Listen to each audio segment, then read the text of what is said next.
Hello दोस्तों, मैं advocate गौरव धैर्य सफलता की आधारशिला में आपका स्वागत करता हूं। मैं आज आपके लिए लेके आया हूं एक बेहद खास टॉपिक, जिसे जानना प्रत्येक लॉ स्टूडेंट के लिए बहुत यूजफुल है और बहुत इम्पोर्टेंट है, बहुत ज़रूरी है। ये वीडियो है, ये जो लेक्चर है, ये जो सीरीज हम बना रहे हैं लेक्चर्स की, ये उन बच्चों के लिए जिन्होंने लॉ में एडमिशन लिया है या जो लॉ के फाइनल ईयर में हैं और कोर्ट में प्रैक्टिस के लिए जाने वाले हैं, या जिन्होंने लॉ कर ली है और कोर्ट में प्रैक्टिस कर रहे हैं, उनके लिए ये वीडियो बहुत बेनिफिशियल होने वाली है। क्योंकि इस वीडियो के अंदर कोर्ट में जो प्रोसीजर है, जो काम है, वो कैसे होता है, वो सब ही बताया जाएगा दोस्तों। तो इस वीडियो को हमें जरूर देखना चाहिए, आप लोगों को जरूर देखना चाहिए। सबसे पहले हम पढ़ेंगे, आज का जो टॉपिक होगा हमारा CAI फॉर्म। आओ देखते हैं CAI फॉर्म क्या है। यह है क्रिमिनल केस की जो फाइल चल रही होती हैं, जो क्रिमिनल केस की फाइलें होती हैं, मुकदमा होता है, क्रिमिनल केसेस जो होते हैं, उनकी सर्टिफाइड कॉपी को निकलवाने के लिए CAI फॉर्म का प्रयोग किया जाता है। सर्टिफाइड कॉपी मतलब नकल सवाल, समझ में आ गया आपको? जो सर्टिफाइड कॉपी हम निकलवाते हैं क्रिमिनल केसेस की, वो निकलवाने के लिए CAI फॉर्म का प्रयोग किया जाता है दोस्तों। इसके थ्रू ही हम नकल सवाल सर्टिफाइड कॉपी निकलवाते हैं। इसकी हमें बहुत जरूरत पड़ती रहती है। जब हम प्रैक्टिस में आएंगे तब हमें पता चलेगा। अधिवक्ता को CAI फॉर्म के क्या लाभ हैं? अब ये CAI फॉर्म है, इसके क्या क्या बेनिफिट्स हैं एक लॉयर्स को, एक अधिवक्ता को, एडवोकेट्स को, आओ देखते हैं। यदि अधिवक्ता से किसी केस की फाइल खो जाती है तो अधिवक्ता CAI फॉर्म द्वारा उस फाइल की प्रमाणित कॉपी निकलवा सकता है। सबसे पहला बेनिफिट ये है कि आपसे कोई फाइल आपकी खो जाती है तो आप केस कैसे लड़ेंगे, कैसे पैरवी करेंगे, उसमें कैसे आर्गुमेंट करेंगे, कैसे जवाब देंगे, तो आप सर्टिफाइड कॉपी CAI फॉर्म द्वारा निकलवा सकते हैं उसकी कोर्ट से। तो आप फिर से अपना काम चालू कर सकते हैं। ये इसका बहुत बड़ा बेनिफिट है यदि आपकी कोई भी केस की कॉपी खो जाती है तो।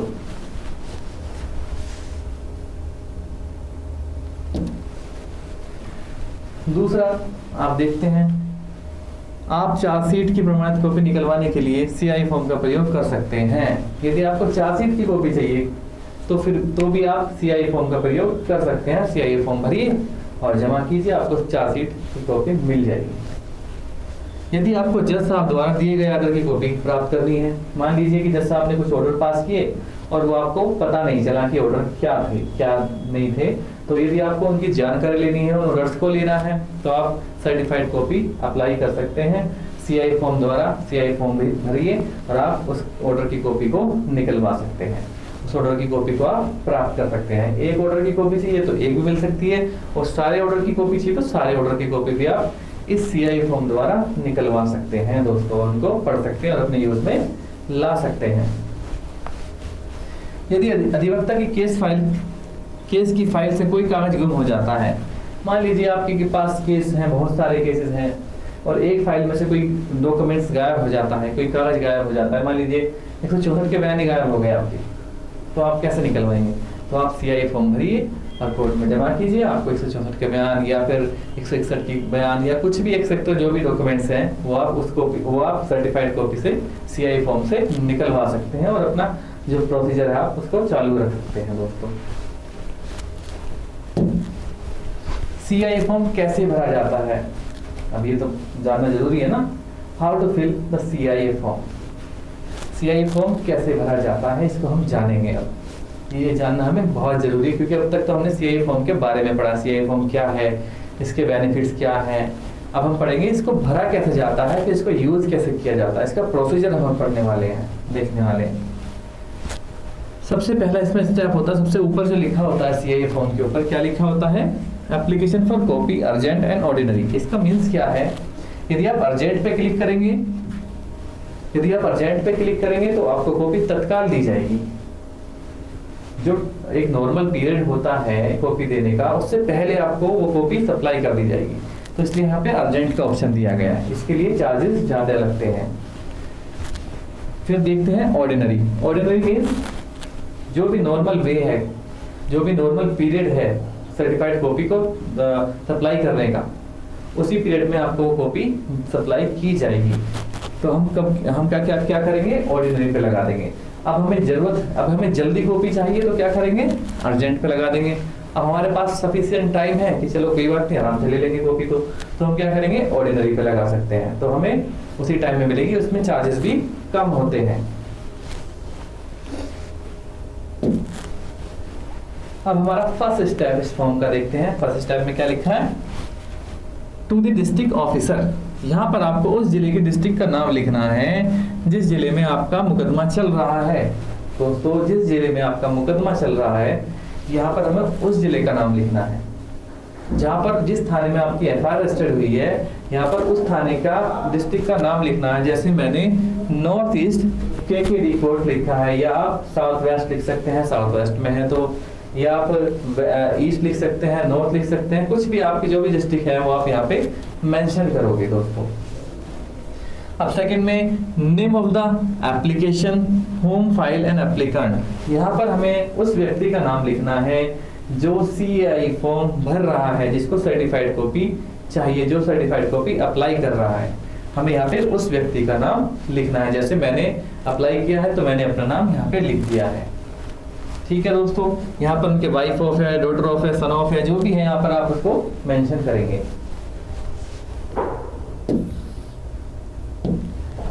अब देखते हैं रेसिडेंस ऑफ। यहाँ पे रेसिडेंस ऑफ, मैंने अपना नाम लिखा तो मैं यहाँ पे अपना क्या लिखूंगा, चैम्बर्स का नेम लिखूंगा। भाई चैम्बर्स मेरा कहाँ पर है, मान लीजिए मेरा चैम्बर है, chamber number D Karkardooma court, या तीसियारी में है, या पटियाला हाउस में, जहाँ पे भी आपका चैम्बर है, आप अपने चैम्बर का एड्रेस यहाँ पे मेंशन करोगे दोस्तों।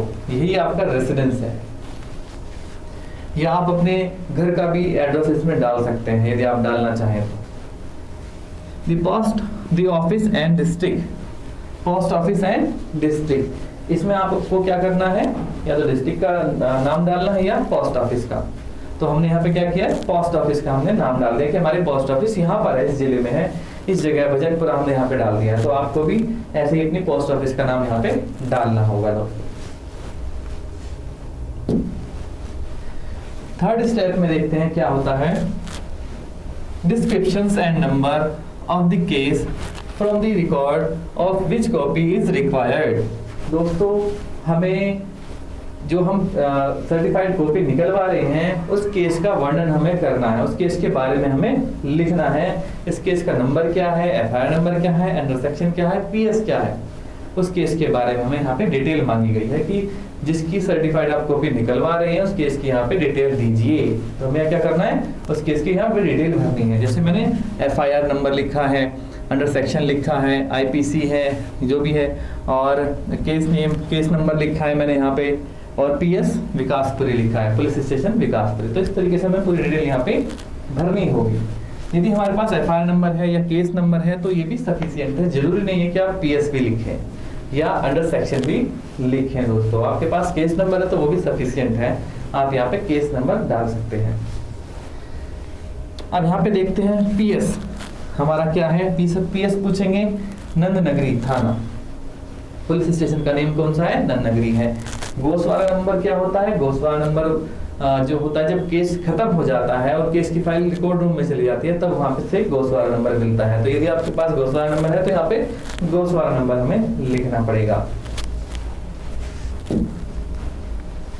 स्टेप 4 में क्या है, डिस्ट्रिक्ट जो हमने बात की थी पहले, जिस जिले में आपका मुकदमा चल रहा है, जिस जिले में एफआईआर रजिस्टर्ड की गई थी उस जिले का यहाँ पे नाम लिखना है। जैसे मैंने नॉर्थ ईस्ट लिखा हुआ है दोस्तों। Step 5 name of the parties, यहाँ पर हमें केस का जो टाइटल है आपका, जो केस का टाइटल में समझ रहे हैं, जैसे state versus Rohit Kumar and others, ये केस का टाइटल होता है। तो हमें यहाँ पे क्या लिखना है, केस का टाइटल लिखना है, या पार्टीज नेम, जो भी पार्टीज नेम भी बोल सकते हैं हम उसको, केस का टाइटल भी बोलते हैं दोस्तों। तो यहाँ पे हमें क्या लिखना है, पार्टीज नेम मतलब केस का title, state versus Rohit Kumar and others. 6 step में नेचर ऑफ केस, अब आपका केस किस प्रकार का है, क्रिमिनल केस है, तो हमें यहाँ पे क्या लिखना है, क्रिमिनल केस लिखना है दोस्तों। 7th step order next date fix if pending, यहाँ पर दोस्तों, यहाँ पर मुकदमे में दी गई अगली तारीख लिखनी है यदि मुकदमा कोर्ट में चल रहा है। दोस्तों यदि कोर्ट में मुकदमा पेंडिंग है तो यहाँ पर नेक्स्ट डेट ऑफ हियरिंग हमें लिखनी है, जैसे मैंने यहाँ पे लिखी है। नेक्स्ट डेट ऑफ हियरिंग मतलब आने वाली जो तारीख है उसको हमें यहाँ पे मेंशन करना है यदि कोर्ट में केस पेंडिंग है, चल रहा है। अब यहाँ पे 8th स्टेप में देखिएगा, name of the court deciding the case और वेयर पेंडिंग। दोस्तों यहाँ पर हमें उन जज साहब का नाम लिखना है जिन जज साहब की कोर्ट में यह केस चल रहा है या पेंडिंग है या डिसाइड हो गया है दोस्तों। तो जैसे मान लीजिए कि यहाँ पे मैंने लिखा है Shri Richa Sharma LD MM KKD court, तो इनकी कोर्ट में ये केस चल रहा है, तो इन जज साहब का हमें यहाँ पे नाम मेंशन करना है दोस्तों, समझ रहे हैं आप। 9th step, date of order. यदि जो भी ऑर्डर हो चुका है, यदि हमें ऑर्डर की कॉपी चाहिए, हमने सर्टिफाइड जो अप्लाई की है वो ऑर्डर की कॉपी लेने के लिए अप्लाई की है, तो हमें उस ऑर्डर की डेट हमें यहाँ पे मेंशन करनी है। Date of order, date of order का मीन्स क्या है, जब ऑर्डर किया गया था उस तारीख को लिखिए, कौन सी तारीख में ऑर्डर किया गया था या कौन सी तारीख का आपको ऑर्डर चाहिए, वो तारीख हमें यहाँ पे मेंशन करनी है दोस्तों। Name of the descriptions of the papers of which copy is required. जो भी कॉपी है, जो केस की कॉपी है, उसमें से जो भी हमें पेपर्स चाहिए उस पेपर्स का हमें यहाँ पे नाम लिखना है। जैसे मुझे चार्जशीट चाहिए तो मैंने यहाँ पे चार्जशीट लिखनी है, मुझे यहाँ पे 164 के बयान चाहिए, मुझे यहाँ पे 164 के बयान लिखने हैं, मुझे ऑर्डर्स की कॉपी चाहिए तो मुझे यहाँ पे ऑर्डर्स की कॉपी लिखना है। जो भी आपको कॉपी चाहिए, जो भी आपको डॉक्यूमेंट्स चाहिए, उस डॉक्यूमेंट्स का यहाँ पे नाम आपको लिखना है, तभी वो आपको डॉक्यूमेंट्स दिया जाएगा दोस्तों। 11th स्टेप में देखिएगा, purpose of which copy is required, whether it is required for private use, for filing in some court. तो दोस्तों यहाँ पे पर्पस पूछा गया है कि आप कोर्ट में जो सर्टिफाइड अप्लाई कर रहे हैं, क्या पर्पस है इसका, क्यों निकलवाना चाहते हैं आप कॉपी। तो आप बताएंगे जी मैं पर्सनल यूज के लिए या कोर्ट यूज के लिए, जो भी आपका पर्पस है आप यहाँ पे मेंशन करोगे। जैसे मैंने पर्सनल यूज लिखा है, मुझे पर्सनल यूज के लिए चाहिए, मेरी कॉपी खो गई थी और मुझे वो ट्रायल में बेनिफिट होगा, इससे मैं ट्रायल कर पाऊंगा और अपने जो क्लाइंट है उसका मुकदमा लड़ पाऊंगा, इसलिए मुझे ये सर्टिफाइड कॉपी चाहिए।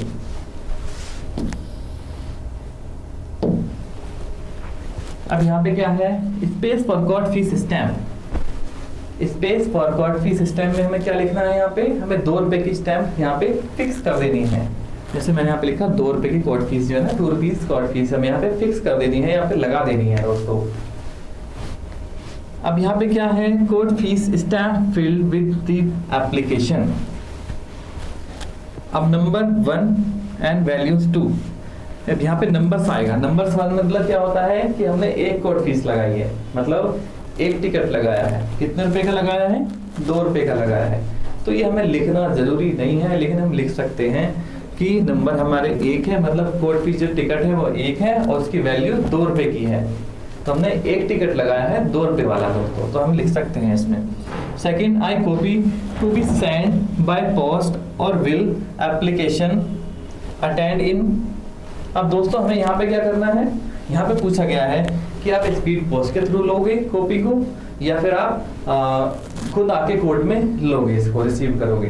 तो हमें यहाँ पे दोनों में से कुछ भी लिख सकते हैं। अब मैंने लिखा है पर्सन इन पर्सन, मैंने यहाँ पे लिखा है कि मैं खुद आके कॉपी लूंगा, या आप यहाँ पे लिख सकते हैं पोस्ट ऑफिस के थ्रू। तो हमें पोस्ट ऑफिस के थ्रू भिजवा दीजिए हमारे एड्रेस पे। तो यहाँ पर हमें दोनों चीजों में से एक लिखना है, या तो पर्सनल लिखना है इन पर्सन कि मैं खुद आके लूंगा, या पोस्ट ऑफिस के थ्रू लूंगा, ठीक है।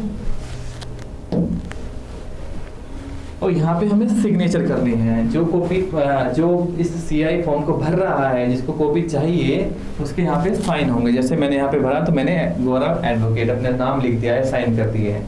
तो ऐसे ही आपको भी करने हैं। अब ये जो पूरा पोर्शन होगा दोस्तों, यहाँ पे डेट भी हमें मेंशन करनी है कि जब हम फॉर्म भर रहे हैं तो उस दिन की हमें यहाँ पे डेट भी लिखनी है दोस्तों, कि डेट क्या है। और फिर ये जो फॉर्म है 3, 4, 5, 6, 7, ये जितना भी है यहाँ तक, ये इसमें हमें कुछ भी नहीं भरना है, इसको हमें ब्लैंक छोड़ना है, क्योंकि यह यहाँ पर जो भी भरा जाएगा वो अधिकारी भरेगा। फैसिलिटी सेंटर में जो बैठे हुए अधिकारी हैं वो उनका काम है ये सब कुछ भरना। यहाँ पे हमें कुछ भी नहीं भरना है, यहाँ पे हमें ब्लैंक छोड़ना है दोस्तों। अब देखते हैं इसका प्रोसीजर। आओ जाने कैसे निकलवाएं प्रमाणित कॉपी सीआईएफ फॉर्म द्वारा दोस्तों। अब यहाँ पे पहले हमने सीखा कि भाई सीआईएफ फॉर्म क्या है, इसके बेनिफिट्स क्या हैं। दूसरे स्टेप में सीखा कि इसको हम भरते कैसे हैं, कैसे हम इसको भरेंगे, हमने भरना सीखा। अब हम निकालेंगे कैसे, सर्टिफाइड कॉपी को निकालने का प्रोसीजर क्या है। जो सीआईएफ फॉर्म तो हमने भर लिया, अब इसका प्रोसीजर क्या है, आगे कैसे निकालेंगे, अब हम इसको देखेंगे दोस्तों। ये देखना हमें बहुत जरूरी है। आप सीआईएफ फॉर्म को भरकर उस पर अपने हस्ताक्षर करके उसके बाद आपको उस कोर्ट के जज साहब के, जिस कोर्ट में आपका मुकदमा चल रहा है, वहां से जाके उसको अलाउ कराना है। दोस्तों ये सीआईएफ फॉर्म है, आप इस सीआईएफ फॉर्म को कहाँ लेके जाओगे, इस सीआईएफ फॉर्म को आप कोर्ट में लेके जाओगे जहां पर ये मुकदमा चल रहा है, उन जज साहब को दे दोगे, जज साहब उसको अलाउ कर देंगे। उस पर अलाउ करके आप उसको लेके जाना है, कहाँ पे लेके जाना है, फैसिलिटी सेंटर पे। फैसिलिटी सेंटर हर जगह होते हैं कोर्ट में, वहां पर जाके हमें ये एप्लीकेशन, ये फॉर्म जो है ये उनको वहां पे दे देना है, सबमिट कर देना है। इसकी 2 कॉपी हमें रखनी है। कितनी, 2 कॉपी। एक कॉपी वो एक कॉपी जो है वो हमें दे देंगे रिसीविंग करके, एक कॉपी वो खुद रख लेंगे दोस्तों। तो हमें 2 कॉपी उनको देनी है। तो इसका प्रोसीजर क्या है, आप ईसीआई फॉर्म भरेंगे, पूरा कंप्लीट भरेंगे, उस पर सिग्नेचर वगैरह करेंगे, उस पर कोर्ट फीस लगाएंगे, फिर उसको सीधा कोर्ट में जाके दे देंगे, जज साहब के सामने प्रेजेंट कर देंगे, जज साहब इसको अलाउ कर देंगे और अलाउ करने के बाद वो आपको मिल जाएगी। फिर उसको फैसिलिटी सेंटर पे आपको जमा कर देनी है और फिर वहां से एक रिसीविंग ले लेनी है। उस रिसीविंग को दिखाकर जब आपको डेट दी जाएगी, इस डेट पे आप आ जाइए और आपको सर्टिफाइड कॉपी मिल जाएगी। उस डेट पे आप जाएंगे, पेमेंट करेंगे और वो आपको सर्टिफाइड कॉपी मिल जाएगी दोस्तों। सभी कोर्ट में फैसिलिटी सेंटर होते हैं। सर्टिफाइड कॉपी जितने पेज की होगी उसी हिसाब से आपसे पेमेंट लिया जाएगा दोस्तों। तो यहाँ पे जितने भी पेजेस की होगी सर्टिफाइड कॉपी, 10 पेज की, 20 पेज की, 50 पेज की, उसी हिसाब से आपसे पेमेंट वसूला जाएगा। अब दोस्तों ये होता है CAI फॉर्म। बहुत सारे जो न्यू बच्चे हैं, न्यू लॉयर्स हैं, जो अभी प्रैक्टिस पे आए हैं या आने वाले हैं कोर्ट में, तो उन्होंने देखा नहीं होगा CAI फॉर्म कैसा होता है। तो CAI फॉर्म ऐसा होता है, सेम ऐसा होता है दैट इज, इसमें इसी को हम CAI फॉर्म कहते हैं। हमने देखा यहाँ पे क्या लिखा था, application for copy urgent and ordinary. हमने पढ़ा था कि अर्जेंट करनी है, हमें अभी चाहिए तो अर्जेंट पे क्लिक कर देंगे, और नॉर्मल वे में चाहिए, जो नॉर्मल वे में हमें मिलती है ऑर्डिनरी वे में, तो हम यहाँ पे ऑर्डिनरी वे पे क्लिक कर देंगे दोस्तों। यहाँ पे क्या था, टू द डिस्ट्रिक्ट ऑफिसर। तो वो सारा चीजें इसके अंदर जो है, जो मैंने आपको समझाई है पीछे, वो सब इसके अंदर है। अब इसको भरे हुए को हम देख लेते हैं, हम इसको कैसे भरते हैं। ये देख लीजिए, इसको ये मैंने आपके लिए लेके आया हूँ, ये मैंने आपके लिए भर के भी लेके आए हैं कि हम इसको कैसे भरेंगे। देखिए मैंने यहाँ पे ऑर्डिनरी कॉपी चाहिए थी, मैंने यहाँ पे क्लिक कर दिया ऑर्डिनरी पे। मुझे ऑर्डिनरी कॉपी चाहिए थी ऑर्डिनरी वे में, तो मैंने यहाँ ऑर्डिनरी वे पे क्लिक कर दिया। टू द डिस्ट्रिक्ट ऑफिसर, मैंने नॉर्थ ईस्ट का, मेरा जो मुकदमा चल रहा है वो नॉर्थ ईस्ट कोर्ट में चल रहा है, नॉर्थ ईस्ट डिस्ट्रिक्ट में चल रहा है, तो मैंने यहाँ पे क्या लिखा, नॉर्थ ईस्ट डिस्ट्रिक्ट लिख दिया। और मैं इस जो सर्टिफाइड कॉपी है अप्लाई किसने की है, मैंने की है, तो मैंने यहाँ पे अपना नाम लिख दिया है, name of the application who file an application, जिसने फाइल किया है उसका नाम, तो मैंने यहाँ पे अपना नाम लिख दिया क्योंकि मैंने फाइल किया है। रेसिडेंस ऑफ, मेरा एड्रेस क्या है, मेरा चैम्बर नंबर क्या है, या कुछ भी अपना एड्रेस लिख सकते हैं, जो घर का है वो भी लिख सकते हैं, जो कोर्ट का है वो भी लिख सकते हैं, तो मैंने अपना यहाँ पे कोर्ट का एड्रेस लिख दिया है। एंड पोस्ट ऑफिस, मेरा पोस्ट ऑफिस कहाँ पर है, भजनपुरा में है, या डिस्ट्रिक्ट कहाँ पर है, जो भी मेरा डिस्ट्रिक्ट है वो हम यहाँ पे मेंशन कर देंगे, जैसे मैंने पोस्ट ऑफिस भजनपुरा कर दिया। और description and numbers of the case from the record which the copy is required. अब हमें उस कॉपी, जो हमें कॉपी निकलवानी है उस केस के बारे में यहाँ पे लिखना है, जैसे मैंने यहाँ पे लिख दिया FIR नंबर ये है, PS इतना, और IPC सेक्शन इतने हैं, और PS इतना है विकासपुरी। तो मैंने यहाँ पे सब कुछ लिख दिया है केस के बारे में, भाई ये केसेस का नंबर है, FIR नंबर है या केस नंबर है, तो हमें यहाँ पे सब कुछ लिखना है। PS विकासपुरी, गोसवार नंबर यदि आपके पास है तो आप लिखेंगे, नहीं है तो कोई इशू नहीं है। गोसवार नंबर तब मिलता है जब केस खत्म हो जाता है और जो फाइल है वो रिकॉर्ड रूम में चली जाती है। डिस्ट्रिक्ट, यहाँ पे नॉर्थ ईस्ट, जो मैंने यहाँ पे लिखा उसी डिस्ट्रिक्ट का, जैसे दोबारा से हमें यहाँ से क्या पूछा है, डिस्ट्रिक्ट पूछा है दोबारा से। डिस्ट्रिक्ट कौन सी है, डिस्ट्रिक्ट हमने बता दी, इस जिले में हमारा केस चल रहा है, इस डिस्ट्रिक्ट में हमारा केस चल रहा है। कौन से डिस्ट्रिक्ट में, नॉर्थ ईस्ट में। नेम ऑफ द पार्टीज, मैंने पार्टीज का नाम बता दिया, state versus Sonu and others, कुछ भी जो भी है आपका पार्टीज का नाम, जो भी है, जो भी केस का टाइटल है वो यहाँ पे हम लिख देंगे। नेचर ऑफ केसेस क्रिमिनल है। Order next date fix is pending, जो नेक्स्ट डेट ऑफ हियरिंग है, जो हमारा मुकदमा कोर्ट में पेंडिंग है, चल रहा है, और उसकी नेक्स्ट डेट जो है वो मैंने यहाँ पे लिख दी है। आपको भी ऐसे ही लिखनी है, यदि वो केस चल रहा है तो कोर्ट में उसकी नेक्स्ट डेट लिखनी है। Name of the court deciding and case और वेयर द पेंडिंग, यहाँ पे उस कोर्ट का नाम लिखना है जिस कोर्ट में आपका केस चल रहा है या डिसाइड हो गया है, उस कोर्ट में उस कोर्ट का नाम लिखना है। कोर्ट का नाम मीन्स उन जज साहब का नाम लिखना है जिस जज साहब की कोर्ट में आपका केस चल रहा है, जैसे मैंने यहाँ पे लिख दिया है रिचा शर्मा LDMM करके। अब यहाँ पे डेट ऑफ ऑर्डर्स, यदि आपको ऑर्डर्स की कॉपी चाहिए जज साहब के, तो यहाँ पे वो सारी डेटें मेंशन करनी पड़ेगी। मान लीजिए कि भाई आपको 11/3/2021 से चाहिए 15/3/2022 तक का, तो यहाँ पे जो भी ऑर्डर्स हैं, जो भी डेट है वो डेट हम यहाँ पे मेंशन कर देंगे। भाई इस डेट से लेके इस डेट तक के जितने भी ऑर्डर हैं वो सारे ऑर्डर हमें यहाँ पे चाहिए, तो डेट हमें यहाँ पे मेंशन करनी है। मुझे ऑर्डर की कॉपी नहीं चाहिए थी तो इसलिए मैंने ऑर्डर यहाँ पे मेंशन नहीं किया है date. Name of the description of the papers of which copy is required, जो भी हमें जो कॉपी हम ले रहे हैं उसका वो जो डॉक्यूमेंट्स हैं उनका नाम लिखना है कि कौन से डॉक्यूमेंट्स आपको चाहिए। जैसे मुझे यहाँ पे चाहिए क्या, चार्जशीट चाहिए, मैंने तो चार्जशीट चाहिए तो चार्जशीट यहाँ पे लिख दी। या 164 के स्टेटमेंट चाहिए, 164 के बयान चाहिए तो यहाँ पे हम 164 के लिख देंगे। 161 के बयान चाहिए तो हम यहाँ पे 161 के लिख देंगे दोस्तों। अब यहाँ पे पूछा है कि आपको किस लिए ये कॉपी चाहिए, क्या पर्पस है, तो हमें यहाँ पे पर्पस बताना है। जैसे मैंने बताया पर्पस मेरा क्या है, पर्सनल यूज के लिए मैं इस कॉपी को निकलवा रहा हूँ, मुझे पर्सनल यूज के लिए चाहिए क्योंकि मेरी कॉपी खो गई थी मुझसे, जो केस की फाइल है वो मुझसे खो गई थी, तो इसलिए मैं सारी कॉपी निकलवा रहा हूँ। तो मैं अपने पर्सनल यूज के लिए कॉपी निकलवा रहा हूँ, तो हम यहाँ पे क्या कर सकते हैं, पर्सनल यूज लिख सकते हैं दोस्तों। अब यहाँ पे क्या है, कोर्ट फीस मांगी है, तो हमें यहाँ पे 2 रुपए की कोर्ट फीस लगानी है। यहाँ पे आप देख सकते हैं कि हमें कहाँ पे लगानी है, यहाँ पर हमें 2 रुपए की कोर्ट फीस फिक्स कर देनी है दोस्तों। अब यहाँ पे क्या है, court fees stamp filled with the application, हमने 2 रुपए की कोर्ट फीस लगाई इस एप्लीकेशन के साथ, तो हमें यहाँ पे क्या लिखना है, 2 रुपए लिखना है, हमें 2 से ज़्यादा की नहीं लगानी है। इसके साथ जो कोर्ट फीस लगाते हैं 2 रुपए की सफिशियंट है। नंबर मीन्स क्या है यहाँ पे कि हमने एक टिकट लगाया है, वैल्यूज कितने की, 2 रुपए की, हमने एक टिकट लगाया है 2 रुपए वाला, इसका मीन्स ये है। तो यहाँ पे लिखना या ना लिखना जरूरी नहीं है, लिख सकते हैं क्योंकि यहाँ पे एक टिकट लगा हुआ है तो लिखने की जरूरत ही नहीं है। 2 टिकट लगे हो तो 2 भी दिख जाता अधिकारी को, तो हम यहाँ पे लिख सकते हैं नंबर 1, हमने एक टिकट लगाया, कितने का, वैल्यूज 2 रुपए की, 2 रुपए का टिकट लगाया। अब यहाँ पे क्या है, I copy to be send by post और will applicant attend in person, तो यहाँ पे कह रहे हैं कि आपको जो कॉपी है वो स्पीड पोस्ट कर दें या फिर आप खुद आके लेंगे। तो मैंने कहा कि भाई मैं तो खुद आके लूंगा, तो मैंने यहाँ पे लिख दिया इन पर्सन। यदि मैं पोस्ट ऑफिस के थ्रू लूंगा तो यहाँ पे मैं लिखूंगा, क्या लिखूंगा, पोस्ट लिखूंगा, तो आपको पोस्ट के थ्रू भेज दी जाएगी। यदि आप इन पर्सन लिखेंगे तो आपको कोर्ट में आना पड़ेगा और वहां से फैसिलिटी सेंटर से रिसीव करनी पड़ेगी दोस्तों। अब यहाँ पे क्या है, सिग्नेचर है, मैंने सिग्नेचर डाल दिए और डेट डाल दी है, जो डेट आज की है जो मैं फाइल कर रहा हूँ उसको, वो डेट हम यहाँ पे डाल देंगे। और जो यहाँ का पोर्शन है, जो यहाँ का पोर्शन है वो हमें पूरा खाली रखना, हमें इसको नहीं भरना है दोस्तों, हमें इसको भरने की जरूरत नहीं है, हमें इस पोर्शन को पूरा खाली रखना है, हमें इसमें कुछ भी नहीं लिखना है दोस्तों। इस तरीके से हमारा पूरा फॉर्म फिल हो जाता है।